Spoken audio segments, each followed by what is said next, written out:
After audiences booed an actor off stage, his next sentence made them go completely silent.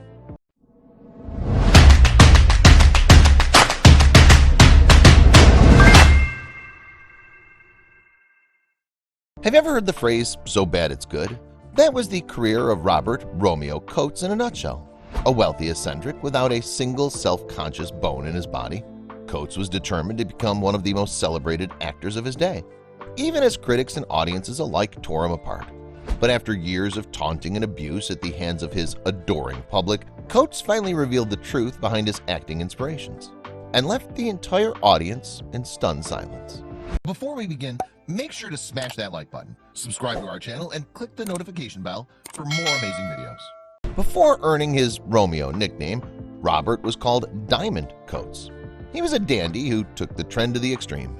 All of his bright clothes were studded with diamonds, including his cane. One of his peers called him a halo of rainbow-changing colors like those of the Antiguan moonlight. No matter the weather, Diamond would wear some kind of fur garment and normally a feathered hat to accompany it.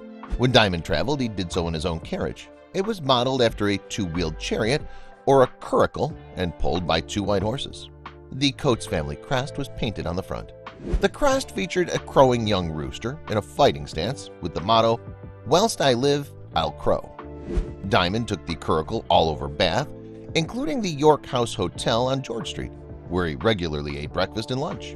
It was here that Scottish memorist Priest Gooden first saw the odd, rich man practicing Shakespeare. When Priest approached Diamond and corrected one of his lines, he was taken aback by the man's response. That's the reading I know, but I think I've improved upon it." Priest learned that Diamond loved Shakespeare and wanted to honor him by performing his work on stage. Diamond was determined to put on a production of Romeo and Juliet, giving himself the titular male lead. That's when Priest decided to reach out to one of his old friends, William Wyatt Diamond, on Diamond's behalf. William was the manager of the Theatre Royal and the person responsible for approving the acts that appeared in the theater. Even though Diamond was a wealthy man, William initially refused to let him perform. On top of being particularly eccentric, Diamond had never acted for an audience, and William was worried his playhouse would lose money. Priest, however, ensured William the show would sell out. After Diamond threw in some money of his own, William finally agreed to let him stage his show. Volunteers hung playbills across Bath to announce the February 18, 1809 play. Diamond was referred to as an amateur actor from the fashionable world. This advertising seemed to do the trick. The theater completely sold out the show. In fact, some Bathonians were even turned away. The house packed with these city's biggest names, all dressed in dazzling outfits. But as the show started, the audience was immediately confused by the unknown actor playing Romeo.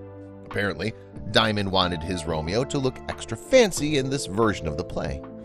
The crowd was stunned by Diamond's elaborate costume, which he covered head to toe in diamonds. It was his stage debut. You know, he wanted to shine for those fancy Bathonians. Diamond definitely made an impression on them.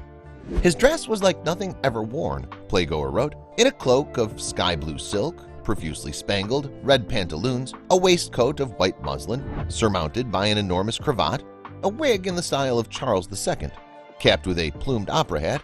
He presented one of the most grotesque spectacles ever witnessed upon the stage. As Romeo and Juliet unfolded, Diamond forgot lines, ad-libbed, and rewrote things as he pleased, and even whispered parts of his performance to certain sections of the audience. When Juliet called out for Romeo on the balcony, Diamond was busy taking a pinch of snuff on stage. This next part was like something out of The Nightman Cometh, a famous episode of It's Always Sunny in Philadelphia, where the gang puts on a play. Like Dee's pink dress, Diamond's Romeo costume was extremely tight. He couldn't raise his arms or properly walk to hit the marks.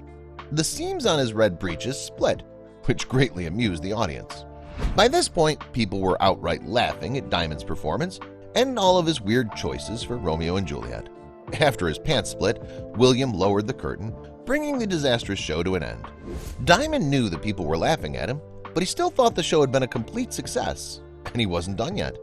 Following his disastrous debut, Diamond decided to put on Romeo and Juliet at the Haymarket Theatre in London, as well as at theaters in Brighton and Stratford-upon-Avon. Once again, the crowds mocked Diamond's acting skills, Though with so much money in his pocket, the aspiring actor remained unbothered by his critics. Yet, Diamond didn't pocket money from his shows, despite rumors he had to pay performers to be in the play with him. When he did get paid, he gave the money to charity instead of adding it to his already vast wealth. Unfortunately, the show couldn't go on forever.